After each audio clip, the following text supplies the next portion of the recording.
So in a brand new interview out today, Attorney General Merrick Garland made a solemn vow to the American people, and we are going to hold him to it. Because justice matters.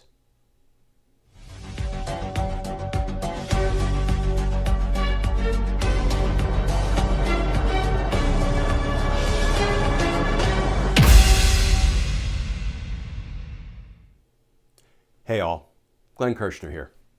So Attorney General Merrick Garland was just interviewed by Carrie of NPR, and he made a promise to the American people. He said that the January 6th investigation will not end until everyone who committed crimes in connection with the attack on our democracy is held accountable. Now, there's only one rational interpretation of that solemn promise: that Donald Trump will be charged. And we will all hold Merrick Garland to his promise. Here's how NPR is reporting that interview with Attorney General Merrick Garland. Headline: Garland says the January 6th investigation won't end until everyone is held accountable. And that article begins, on his first anniversary as Attorney General, Merrick Garland said he's committed to unraveling the conspiracy behind the storming of the U.S. Capitol in what he calls the most urgent investigation in the history of the Justice Department.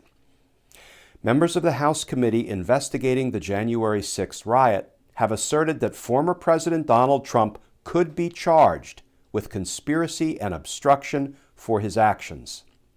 But Democrats in Congress, and even some of Garland's friends, have worried he'll shy away from the political firestorm that would result from charging a former commander-in-chief with a crime. Quote, we are not avoiding cases that are political or cases that are controversial or sensitive, the Attorney General said in an interview with NPR. What we are avoiding is making decisions on a political basis, on a partisan basis. And there are some other comments by Attorney General Garland that I think are sending a pretty clear signal. For example, he said, we begin with the cases that are right in front of us, with the overt actions, and then we build from there. What do we make of that? Well, the cases that are right in front of us, the overt actions, those are the people who attacked the Capitol. Those are the people presently being prosecuted. And then we build from there. Who do you build to? After you take care of the foot soldiers of the insurrection, the people who actually attacked the Capitol on January 6th, we know who you build to.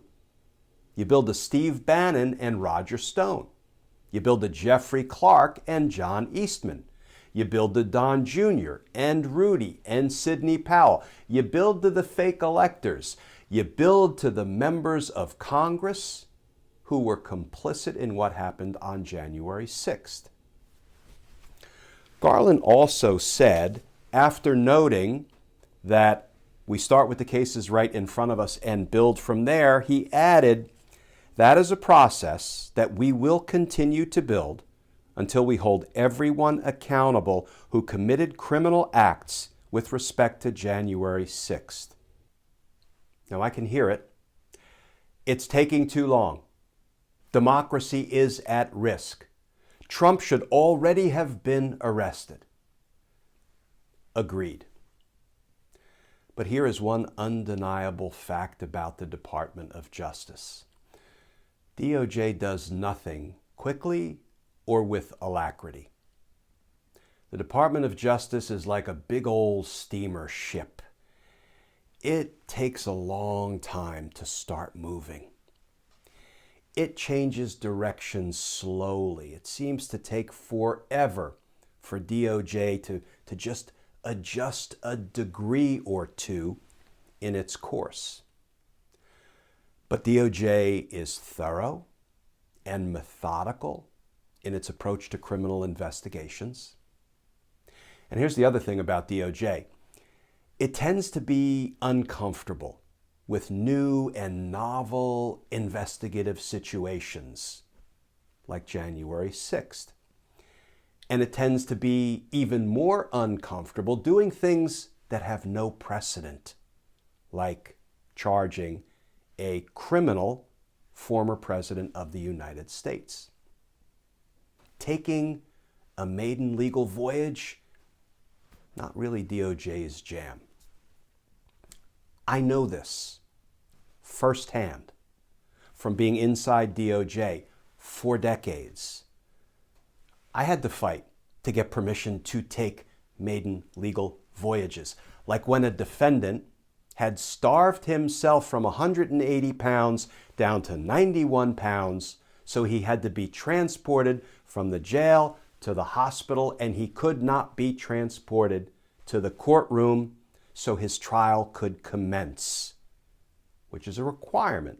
Defendant has to be personally present, not virtually, personally present in court at the commencement of his or her trial, or we cannot start the trial. I said, this is not acceptable. And I fought to have him tried in absentia from his hospital bed. And I had to fight because it was a maiden legal voyage, no precedent for it. In fact, there was some contrary precedent, not helpful. But ultimately, I got permission from the Department of Justice to do it. And it was the right thing to do. Win, lose, or draw. It was the right thing to do.